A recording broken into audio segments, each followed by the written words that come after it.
stretching bago gumawa ng cake. Para tumagal tayong nakatayo.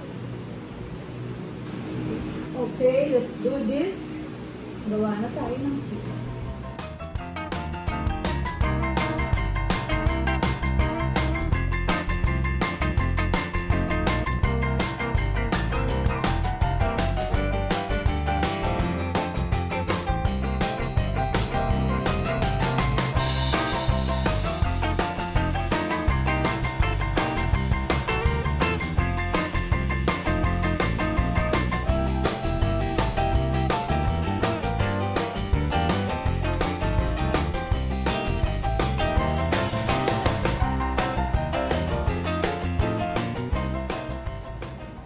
Ito yung top tier. So, nagkaroon siya ng problema. Nag-tier siya. Pero huwag kayong magpapanik.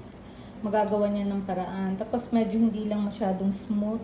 Parang, hindi kasi makinis yung paglagay ko ng ganache. Kaya ganyan. So, kailangan lang nating maging maingat sa cake. Pag yung design ng cake mo, yung sobrang plain lang, tapos walang nakalagay. Pag ganun ang design ng cake mo, kailangan siguraduhin mo pantay-pantay yung ganache mo. Wala naman problema yan kasi may mga ilalagay ako dyan na dekorasyon kaya hindi yan mapapansin.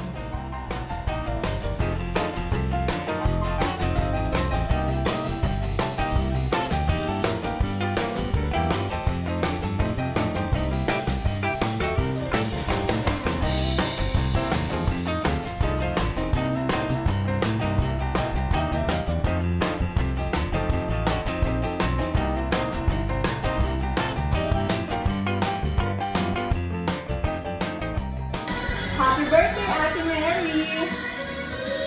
I love you! Sana magustuhan mo itong cake na to. Ikaw ang original na dancing queen. Disco ball, tapos silhouette na gold, paikot. Ganda, di ba? Tapos, naglagay tayo ng pangalan. Tapos yan, lahat yan ay yung kapanahunan ng 70s, bilang 70 years old din yung celebrant. So, sister-in-law ko siya. Diba? Nakakatuwa, oh. Ang cake na to ay tugmang-tugma sa celebrant.